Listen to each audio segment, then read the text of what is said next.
This morning we have a talk on a collaborative solution for IDA to start things off. All right. So thanks everyone for making it out here. Last day of recon. So SolIDArity. Who are we? My name is Markus Gaasedelen. I'm a security software engineer at Microsoft. And I'm Nick Burnett, and I am currently a student at RPI. So if you don't know already, this talk is almost purely about IDA. IDA Pro, if you don't know, it's a disassembler as developed by Hexrays. They're here somewhere. I'm sure all of you know what it is. You probably all have a license, hopefully. So just to give some background on our project and the history of collaborative reverse engineering in the context of IDA Pro. We have a little timeline here. I don't want to go into the specifics of the individual projects too much because this is only a 30-minute talk. So way back in 2005, we first saw IDA Sync by Pedram. That was a very simple solution. You guys can Google some of these if you want. It's pretty interesting to look back on history. Collaborate's one that everyone probably knows and talks most about. They're all like, hey, you know that one IDA syncing solution that was really crappy and crashed all the time? That was Collaborate. That was by Chris Eagle and Tim Vitas, I think, right? So what's interesting about these two projects, though, is that this was way back, and these projects were attempting real-time syncing. They were kind of what we call like a push-based model, but then we started seeing other solutions coming through, such as BinCrowd and CrowdRE, IDA Toolbag, IDA Synergy. And all of these solutions were pull/version control, SVN, Git-based.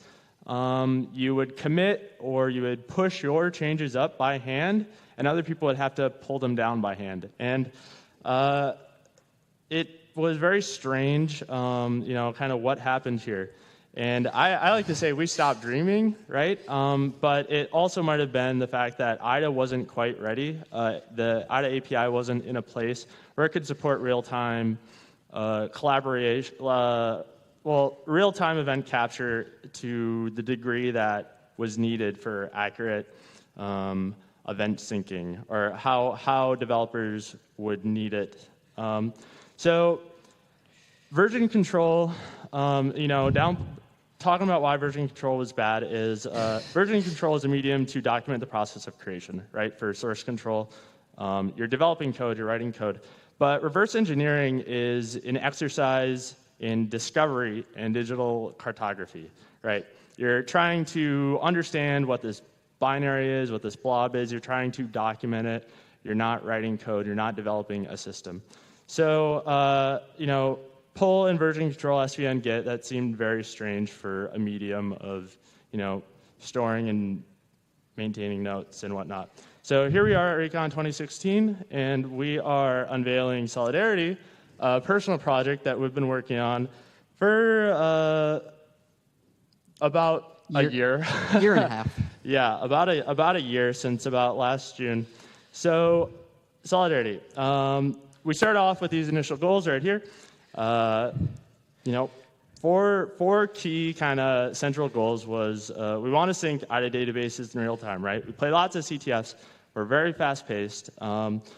We need to be able to share information instantaneously. And we also wanted to say, hey, can we sync Hexrays in real time too? That was something that Collaborate, there's no way Collaborate would be able to do that. CrowdRE kind of touched on some of that stuff a little bit, but then again, there also was more of a kind of a pull-based model. And then I said, I want user cursors to dance on IDA's nav band. So IDA's nav band is a thing on the top of IDA. If you've seen it, it's always usually blue or whatever. Most people just ignore it. But I was like, I want to see multiple users working on the same database, and I want to see where they are in the database on that nav band. And then the last point was it has to work, right? I don't want another tool that kind of half works and doesn't and whatnot. So we started out. We took the first goal. This is June last year, and this is a little GIF of it. You can see very quick demo, but it worked then. Yep. It was just a very simple demo, a proof of concept. We sat down, we were like, in a couple hours, we're like, oh man, this is like syncing atomic user actions between databases. We're just like renaming a function call here, and we're like, wow, that's so easy. We'll be done by DEF CON finals, I said. That was June 2015, and we are still working on this. So, the first attempt was very simple. You have 2 IDA Pro instances, or SolIDArity clients, as we'll call them for now. This was like V1 of SolIDArity. We've gone through probably about 3 huge architecture overhauls. And so syncing atomic user actions between databases, that is actually really easy if you put in some time and effort. But then, and this is just between 2 databases, or two users, right? You just both load the same database, and both are like, all right, let's type in each other's IPs and connect. And, that wasn't hard. But there is a lot of added complexities. You start to realize that, okay, you don't actually want to sync databases. There's a lot more. Like, how do you ensure that everyone starts out in sync, right? So you just have this very simple idea of, if we just sync every event, everything will be okay. But how do you even make sure that everyone is on the same page before you start syncing events, right? People are going to be going to sleep, waking up, like during CTFs, like having different states of their database. You need the same base to start from. And so that's just one thing. Coordinating and routing multiple sessions at once. What if you want multiple people working on different challenges at the same time across the same server? What if they're, how do you have like 5 people working on the same binary? You can't really do that with that single pipeline we had before. And then capturing only the correct database event. So IDA's notorious for its auto-analyzer, at least in this space of Collaborative. Of collaboration. Sort of stuff, Almost every project has struggled with the auto-analyzer because the auto-analyzer is kind of like a one-way hash function. Like, you say, hey, define a function here, and it will go through your database and just start modifying the database and doing all this crazy stuff, and there's no way to go back. And that's why there's no undo. You only go forwards. And so a lot of people struggle to actually differentiate between what the user is doing and what the auto-analyzer is doing to the database. In our naive initial attempts, we had no idea about the auto-analyzer and all that crazy stuff. And so that was one of the big issues that we had to work through and that everyone else that has worked in the space has had to work through. We've come up with some good solutions, but we'll get to that in a little bit. So what happened is this project ended up evolving into more of we recognized that we needed a platform to build this collaborative environment that we were seeking for CTFs, and instead of just trying to sync information and data and events between databases, we wanted a platform that you could really work together on. And so this became a platform to enable IDA interconnectivity. And so we're going to give a brief kind of high-level overview of the architecture that then zooms down. You just have a basic central server and client kind of model going on, right? All your IDA clients phone into the server, and the server bounces everything and routes traffic accordingly based on different sessions that are going on, and all that. There's nothing too crazy there.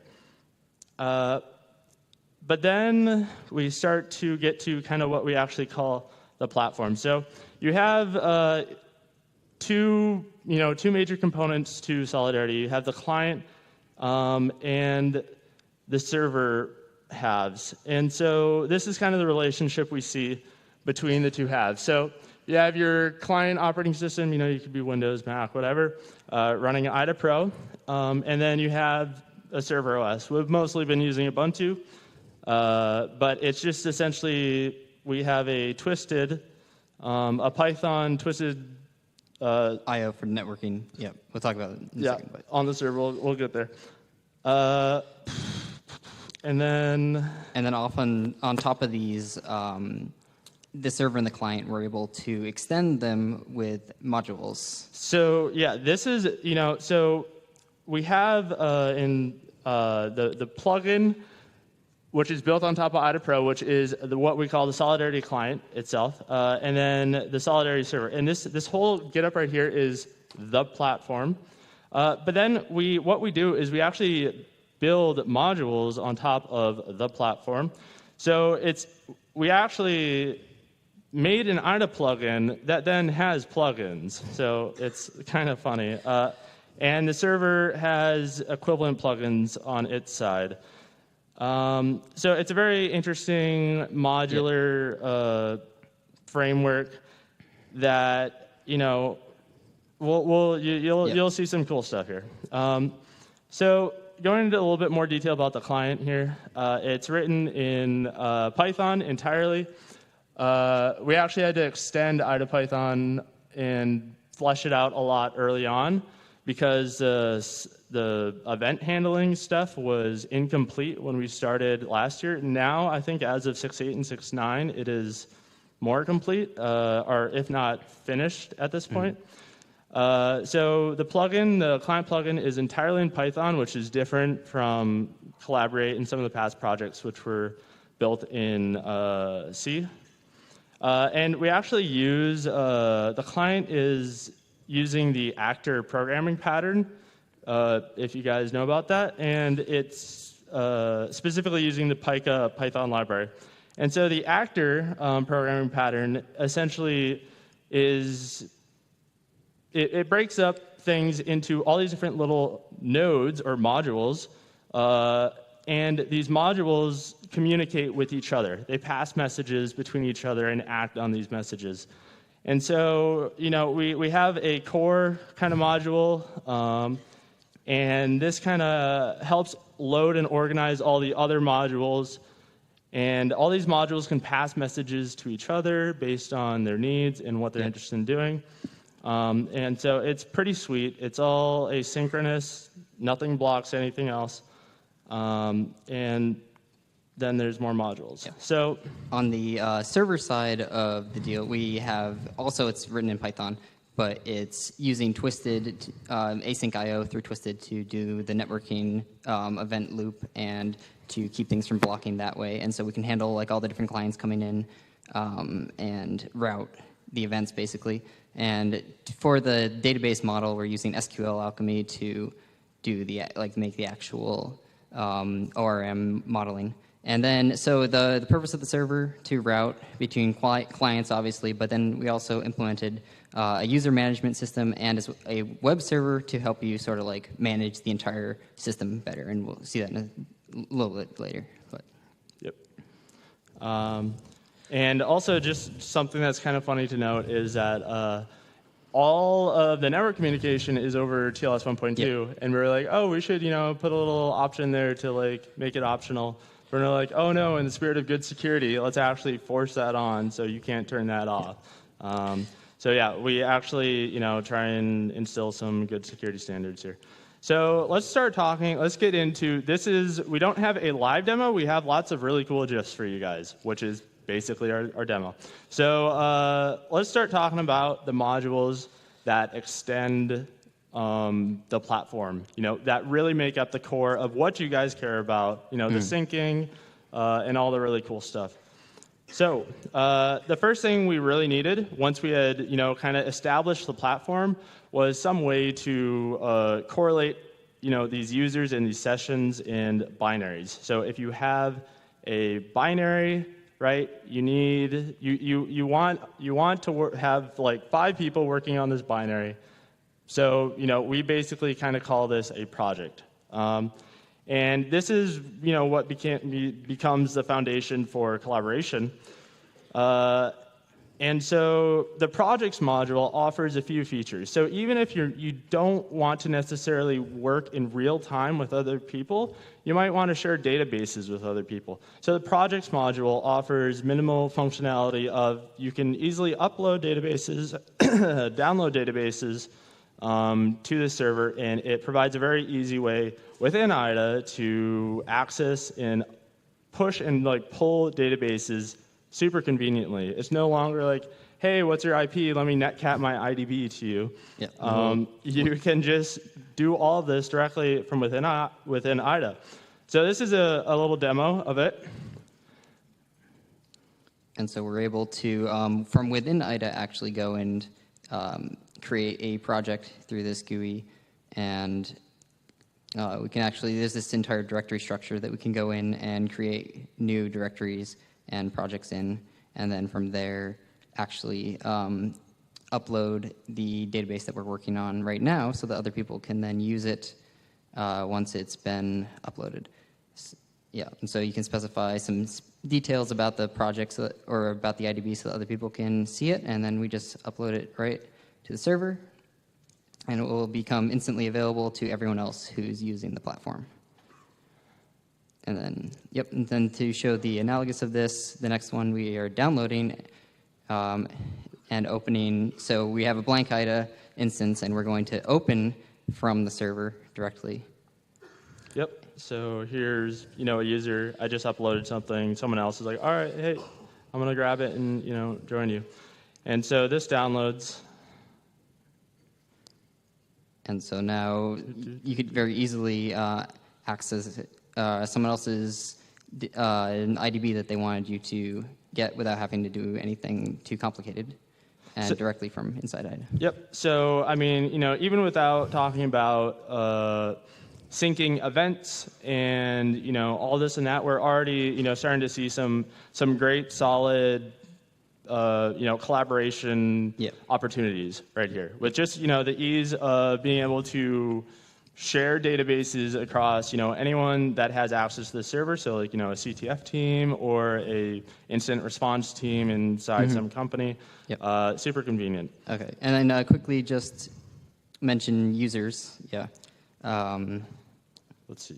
Okay. Yep. So because you might have sensitive IDBs and stuff, we've implemented a system so that you can either have open projects or public-private projects or private projects, so you can add users to private projects and only they can access it, just as a protection in case you have sensitive stuff inside your company that only certain people can access, and so on. Yep. So just some basic permissions. All right, so now we'll talk a little bit about real-time, what a lot of you probably care about. Database event syncing, right? Yep. So this is just some more trivial syncing. So we have two different IDA instances here. Both are connected. You can imagine that they were on different computers, but it was easier this way. Yeah.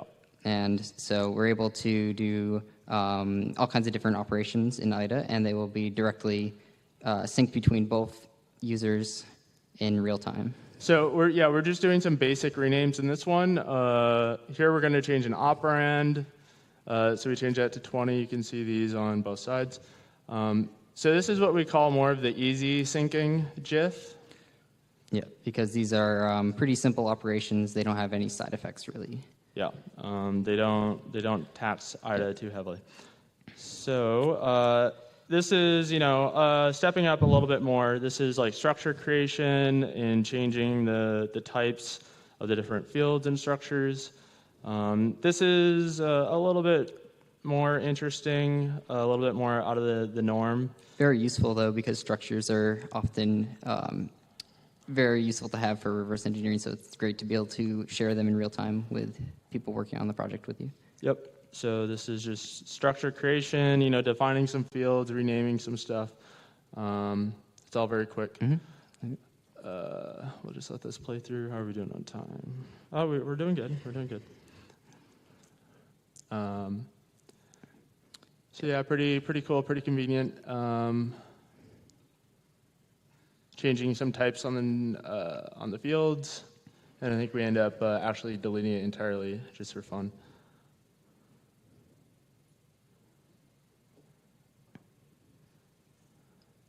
And it's gone. Yeah, cool. All right.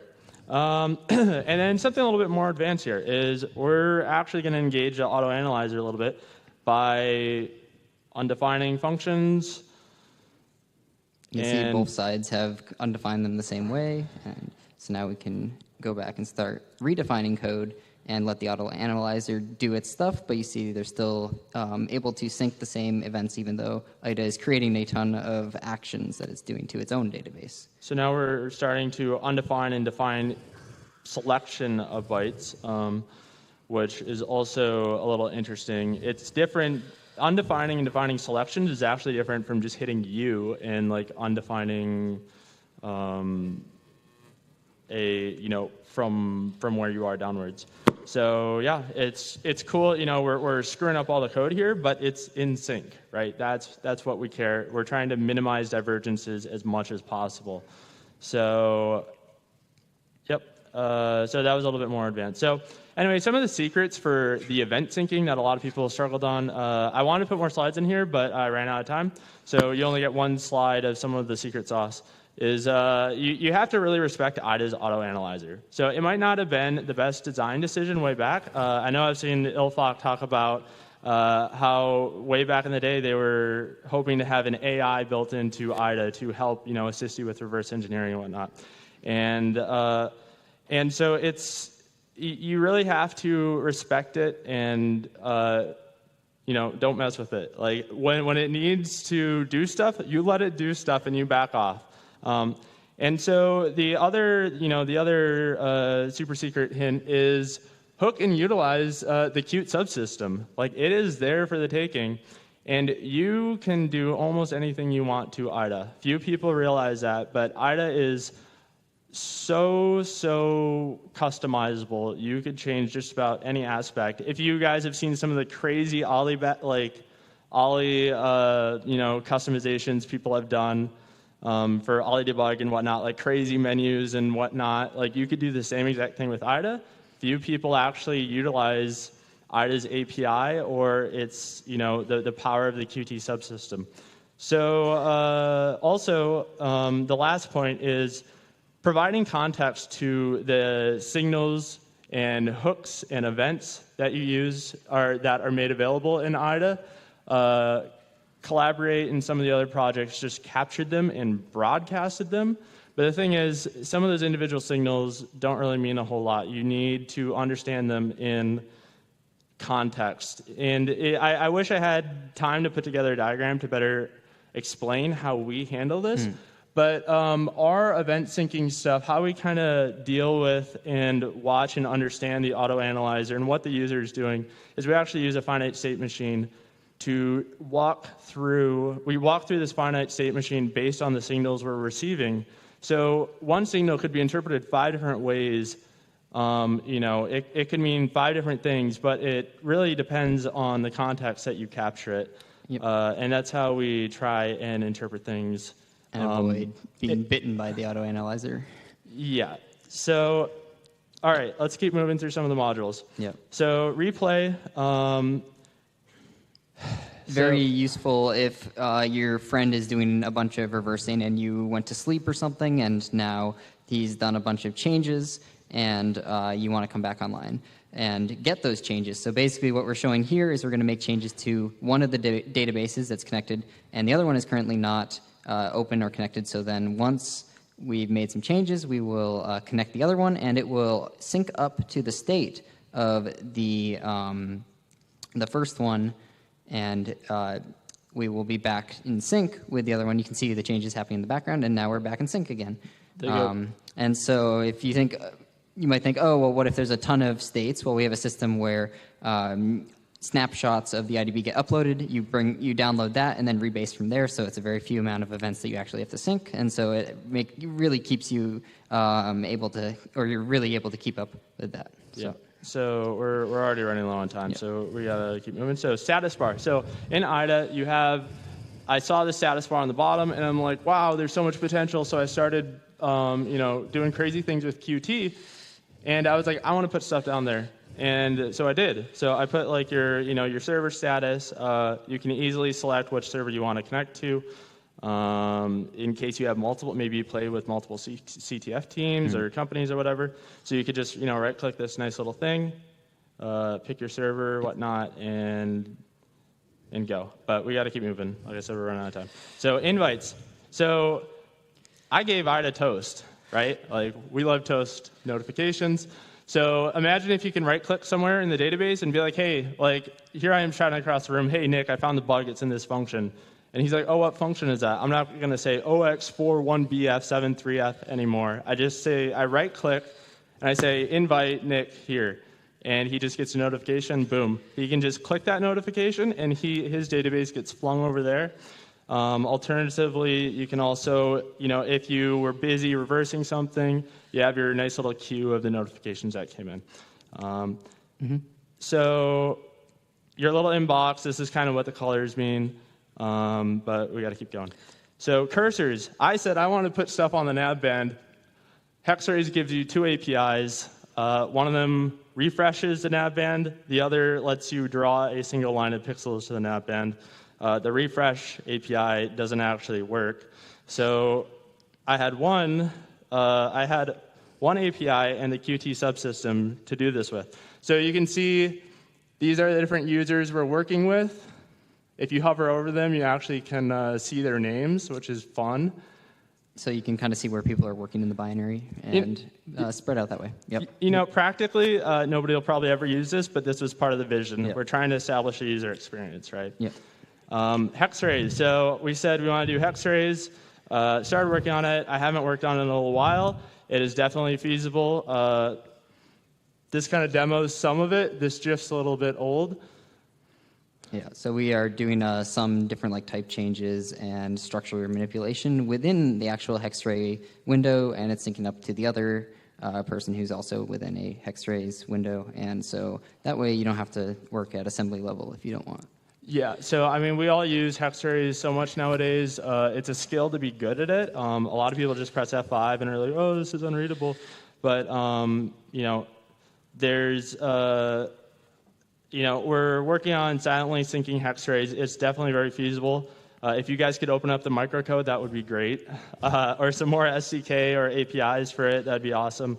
I've had to reverse Hexrays and the Hexrays plugin itself in IDA at sometimes to understand how some APIs work. Anyway, yep. So now, very quick, just want to show the web server. This is because IDA GUIs can be a little tricky. Maybe you don't want to open IDA to add someone to a project or something. So so what we have is it's basically a very simple web server here.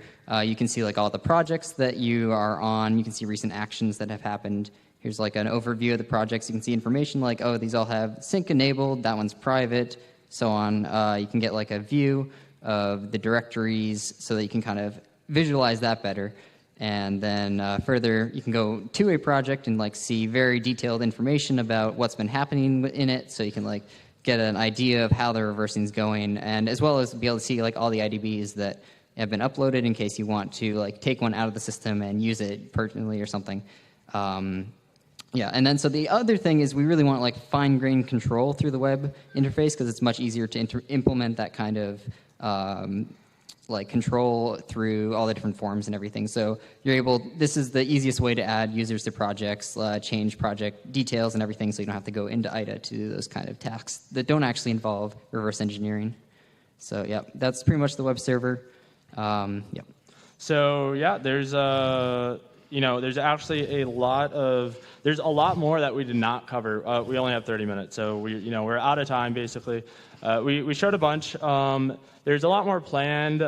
We would like to release it as a beta. We submitted for Black Hat, and we're hoping to release it or beta it out then, but that didn't pan out. So it'll be betaed soon. That's all we can promise. There's a lot of other really cool stuff that we wish we could have shown you guys, but hopefully soon. So, follow us on Twitter. The website we're going to push up soon, just, so there's some central resource. And it will have all the demos that we showed today if you want to look at them. Yeah, and we'll put these slides up and Yeah, so that's all we've got.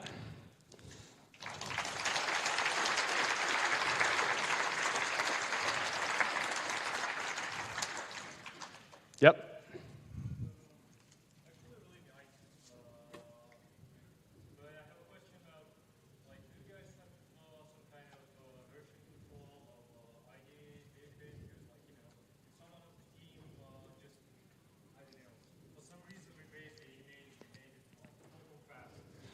Yep. Yeah. So the I was mentioning earlier how Wait, repeat the question. Oh, Sure. yeah, sorry. He was wondering if there is some sort of like version control for the actual databases as you're going along in case somebody like completely messes up a database and you can't undo it. So as I mentioned earlier, we have a system that will like make snapshots of IDBs as you're going on so that you don't have to sync up as many events. And so you could easily tell SolIDArity to use one of those as the most recent one and then just move on from there. And the other ones will just be like put aside and you can download them and do whatever if you want, but they won't be used for anything anymore. Yep. So, we maintain a history of all the events that are flying over the server that, are more detailed, precise events, not just the stuff that was spewed, kind of like Collaborate. We maintain this whole log of them as well as various snapshots of databases that automatically get uploaded from a user in that session. So every 500 events, let's say, a database gets uploaded. And so anytime someone else joins that session now, that database gets pulled down, and they join the session, that database will get pulled down, and then any events they have missed that have been, occurred since then will be played, which is going to be... And you can do the same thing with any of the databases pretty much that have been in like the snapshots, and that way you could basically go back in time if you really need to. Yeah. So any other questions? Yeah.